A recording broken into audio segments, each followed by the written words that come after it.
আসসালামু আলাইকুম। Hi friends, কেমন আছেন? আজকে একটি বিশেষ বিষয় নিয়ে আলোচনা করব আপনাদের সামনে। আমি এর আগে আপনারা ভিডিওতে দেখছেন আমি ছেলেদের কথা বলি, মেয়েদের কথা কম বলি। আসলে তথ্য তো আপনাদের যে তথ্যগুলো দেই আমি চেষ্টা করি যে হয়তোবা একটু ফানি টাইম হয়ে গেল। আমি চেষ্টা করি সঠিক তথ্য, সঠিক মেডিকেল তথ্যগুলো আপনাদের জানানোর জন্য। তো আজকে আমি আপনাদেরকে এরকম আরো একটা তথ্য জানাবো। মেয়েদের একটা গোপন বিষয় ফাঁস করে দেব। গোপন বিষয়টা হচ্ছে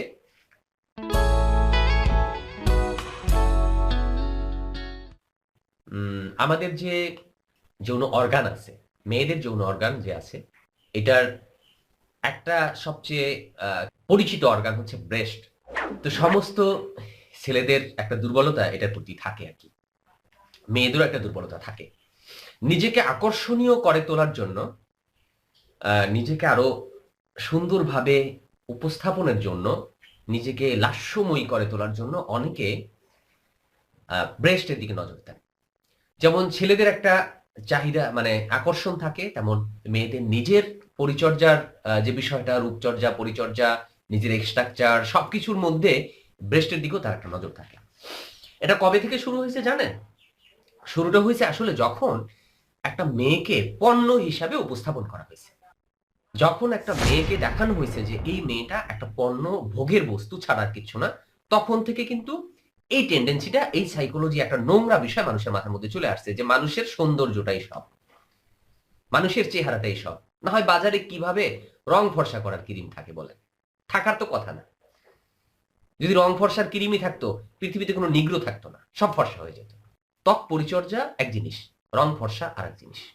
আমাদের মধ্যে এটা হলো কি বলা হয়, কলুষতা আমাদের, যে আমরা এমন একটা মানে জালে আবদ্ধ হয়ে পড়েছি যে জাল থেকে বেরোতে পারছি না। যে এখানে আমাকে স্মার্ট হতে হলে আমার বাহ্যিক সৌন্দর্য, বাহ্যিক কাঠামো, বাহ্যিক সবকিছু আমার ভালো লাগবে, কিন্তু আমার মন, আমার মেধা, এটা যে ভালো হওয়া দরকার এই বিষয়ে কেউ পরিচালনা চালায় না। সবাই চালায় আপনি আরো সুন্দর হন, আপনি আরো স্মার্ট হন, ইত্যাদি। যাই হোক, আমি মূল কথায় ফিরে আসি ফ্রেন্ডস। সেটা হচ্ছে যে মেয়েদের ব্রেস্ট নিয়ে মেয়েরা যেমন চিন্তা করে, ছেলেরাও চিন্তা করে। তো ছেলেদের চিন্তার কারণে মেয়েরা কি করে, এই ব্রেস্ট নিয়ে বিশাল একটা দুশ্চিন্তায় থাকে। যারটা ছোট সে চায় আমি আরেকটু বড় করি, সুঢলো করি, একদম মানে কি বলা যায়, আমাকে যেন নায়িকাদের মতো লাগে দেখতে, এরকম করে ফেলি।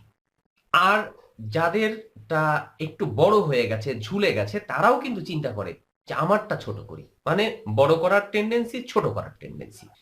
এই টেন্ডেন্সি থেকে কিছু কোম্পানি, বিদেশি কিছু কোম্পানি, চায়না, অন্যান্য দেশের কিছু কোম্পানি, আমাদের বাংলাদেশেরও কিছু ক্রিম, ব্রেস্ট এনলার্জ করার জন্য, বড় করার জন্য, সুঢলো করার জন্য কিছু ক্রিম, লোশন এগুলো বাজারে নিয়ে আসছে।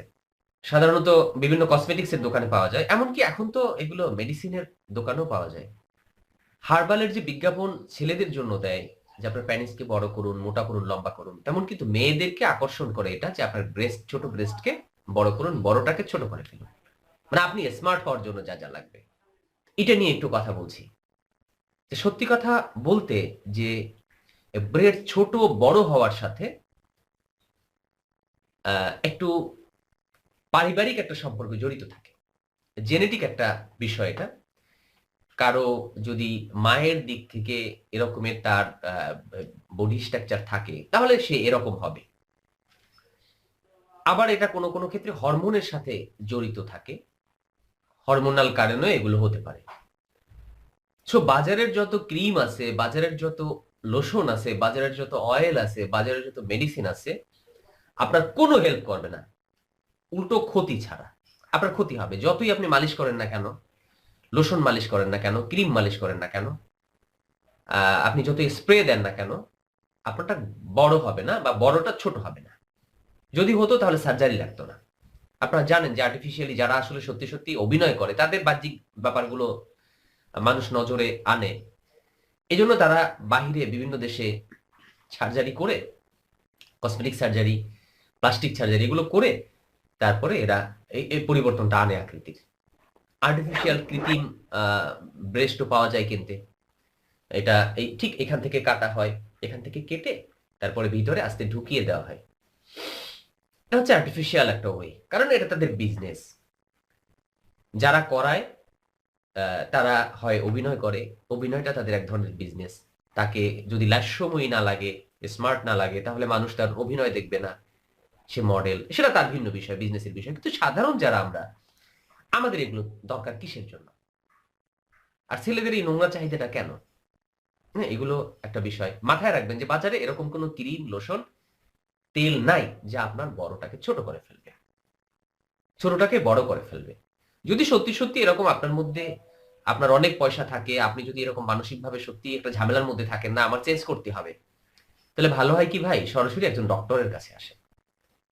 আপনি পুরুষ ডক্টরের সাথে কথা বলতে লজ্জা পান, হ্যাঁ, একজন গাইনি ডক্টরের কাছে এসে হেল্প চান।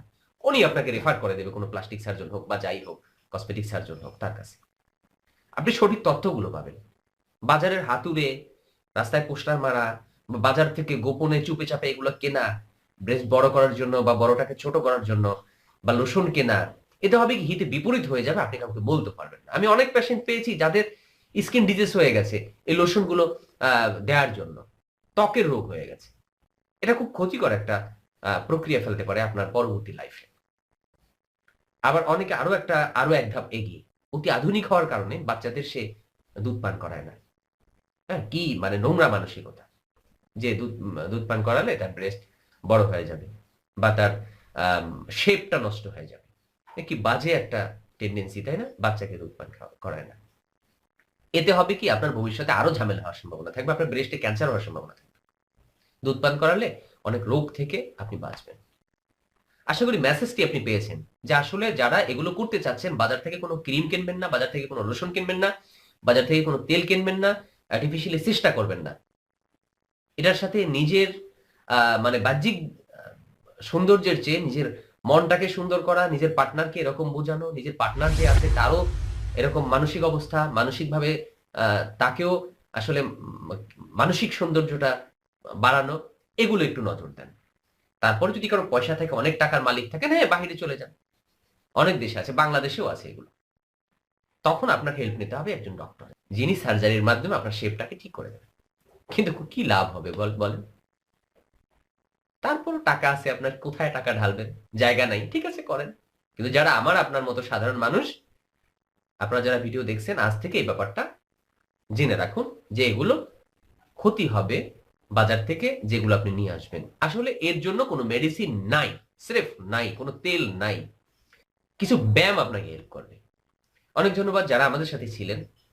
আশা করি আমি তথ্যটি আপনাদের কাছে দিতে পারলাম। আমি মেডিকেলের বাইরে কোনো তথ্য দেওয়ার চেষ্টা করি না। কখনো আমি আপনাদের কাছ থেকে শেয়ার, লাইক এগুলো পাওয়ার জন্য ভুল তথ্য দেই না। কোনো ফালতু তথ্য শেয়ার করি না। চেষ্টা করি সবসময় আপনারা যেন আমার কাছ থেকে অন্ততপক্ষে সঠিক তথ্যগুলো পান। যারা সাবস্ক্রাইব করেননি, সাবস্ক্রাইব করে ফেলুন। আমাদের সাথে থাকুন। আল্লাহ হাফেজ।